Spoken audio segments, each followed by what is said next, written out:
Hi madam, ನಮಸ್ತೆ, ಹೇಗಿದ್ದೀರಾ? Hi friends, ಚೆನ್ನಾಗಿದ್ದೀನಿ. ನೀವೆಲ್ಲ ಚೆನ್ನಾಗಿದ್ದೀರಾ ಅಂತಲೇ ನಾನು ಬಯಸ್ತೀನಿ. ಅಕ್ಕ ಎಷ್ಟು ದಿನ ಆಯ್ತಕ್ಕ ನೀನು ನೋಡಿ ಚೆನ್ನಾಗಿದೆಯಾ ಅಕ್ಕ? ಎಲ್ಲರೂ ಚೆನ್ನಾಗಿರಬೇಕು ಅಂತಲೂ ಬಯಸ್ತೀನಿ.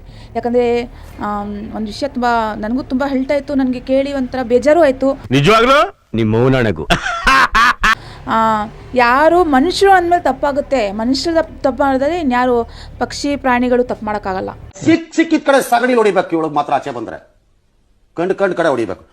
ಇವಳಿಗೆ ನಮ್ಮ ಕಾವೇರಿ ನೀರು ಬೇರೆ ಕೇಡು ಇವಳಿಗೆ. ಆ ದೇವರೇ ಕ್ಷಮಿಸ್ತಾರಂತೆ. ಒಂದು ತಪ್ಪಾದರೆ ಆ ದೇವರೇ ಕ್ಷಮಿಸ್ಬಿಡ್ತಾರಂತೆ. ಅಂಥದ್ರಲ್ಲಿ ನಮ್ಮ ಕೈಯಲ್ಲಿ ಏನಿದೆ? ನಾವು ಮನುಷ್ಯರು, ನಾವು ಕ್ಷಮಿಸ್ಬೇಕು. ನಾವು ದೇವ್ರಕ್ಕಿಂತ ದೊಡ್ಡವರಲ್ಲ. ನಾಚಿಕೆ ಆಗ್ಬೇಕು ನಿನ್ ಜನ್ಮಕ್ಕೆ ಮಾತಾಡ್ಬೇಡ, ಪೂರ್ಣ ಓದ್ಬೇಡ, ಮುಚ್ಕೊಂಡು ಫೋನ್ ಮಾಡಲ್ಲ.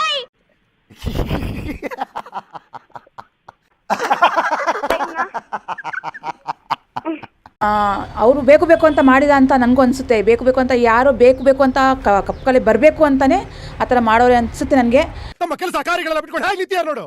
ಇವ್ರಿಗೆ ತರಿಯ ಕೆಲಸ ಇಲ್ಲ ಅನ್ಕೊಂಬೇಡ. ತಮ್ಮ ಕೆಲಸ ಎಲ್ಲ ಬಿಟ್ಟು ನಿರ್ವಿಕಾರವಾಗಿ, ನಿರ್ಭಾವದಿಂದ, ನಿರ್ವೀರ್ಯರಾಗಿ, ನಿರ್ಲಿಪ್ತತೆಯಿಂದ, ನಿಸ್ಸಾಯಕರಾಗಿ ನಿಂತಿಯಾರ ನೋಡು. ದರ್ಶನ್ ಅವರು ಈ ಕೆಲಸ ಮಾಡಿಲ್ಲ.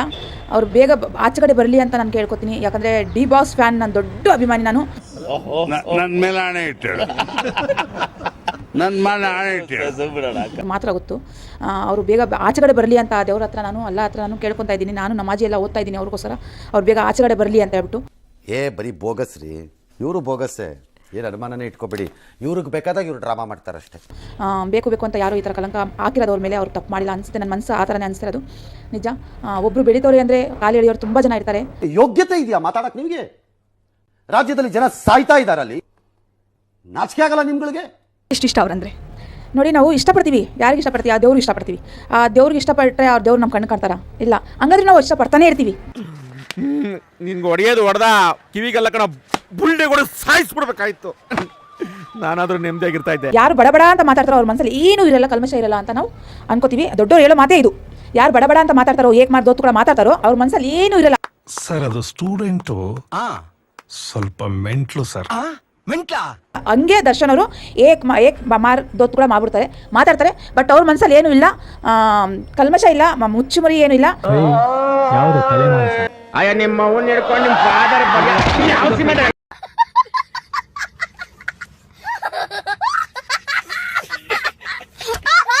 ದೊಡ್ಡ ಅಭಿಮಾನಿ ನಾನು ದರ್ಶನ್ ಅವ್ರದ್ದು, ಡಿ ಬಾಸ್ ಅವ್ರದ್ದು.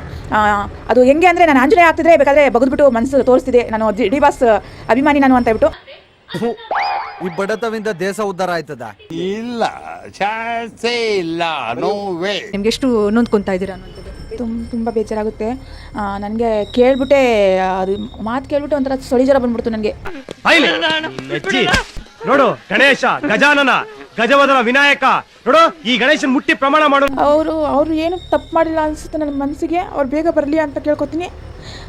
ದಯವಿಟ್ಟು ಜನಗಳು ಎಲ್ಲ ಸಪೋರ್ಟ್ ಮಾಡ್ಬೇಕು ಅವ್ರಿಗೆ. ಚಪ್ಪರ್ ಮುಂಡೆ ಅವ್ರು ಆಚೆ ಕಡೆ ಬರಲಿ ಅಂತ ಕೇಳ್ಕೊತೀನಿ. ದಯವಿಟ್ಟು ದರ್ಶನ್ ಅವ್ರು ಸಪೋರ್ಟ್ ಮಾಡಿ, ಡಿ ಬಾಸ್ ಸಪೋರ್ಟ್ ಮಾಡಿ, ಅವ್ರು ಬೇಗ ಆಚೆ ಕಡೆ ಕಳಿಸಿ ಅಂತ ನಾನು ಕೇಳ್ಕೊತೀನಿ ಅಷ್ಟೇ. ನೀನು ಅಳ್ಬೇಡತ್ತೆ, ನಿನ್ನ ಹತ್ರ ನನ್ನ ಕರಡೆಲ್ಲ ಚುರುಕಂತದೆ. ಸಾಂಬಾರು ಆಪೇನಗೆ ಇಷ್ಟು ಹೇಳಕ್ ಇಷ್ಟಪಡ್ತೀನಿ. ಓಕೆ ಫ್ರೆಂಡ್, ಬಾಯ್. 7 ಮೀಟರ್ ಕುಡಿದಾರ ಅನ್ನೋದು ನಾನು 2 ಮಾತು ಮುಗಿದು ಅಂತ ಹೇಳೋದು ಬಿಡಿ. ಎಷ್ಟು ಜನ ಕಚರ ನನ್ನ ಮಕ್ಕಳು ಮನೇಲಿ ಹೆಂಡತಿ ಇಟ್ಕೊಂಡು ಹೊರಗಡೆ ಇನ್ನೊಂದು ಸೆಟಪ್ ಮಾಡ್ಕೊಂಡಿಲ್ಲ. ಎಷ್ಟು ಜನ ವರ್ಷ ಹೆಂಗಸರು ಮನೇಲಿ ಗಂಡನ ಇಟ್ಕೊಂಡು ಮನಸ್ಸಲ್ಲಿ ಇನ್ನೊಬ್ಬನ ಇಟ್ಕೊಂಡಿಲ್ಲ.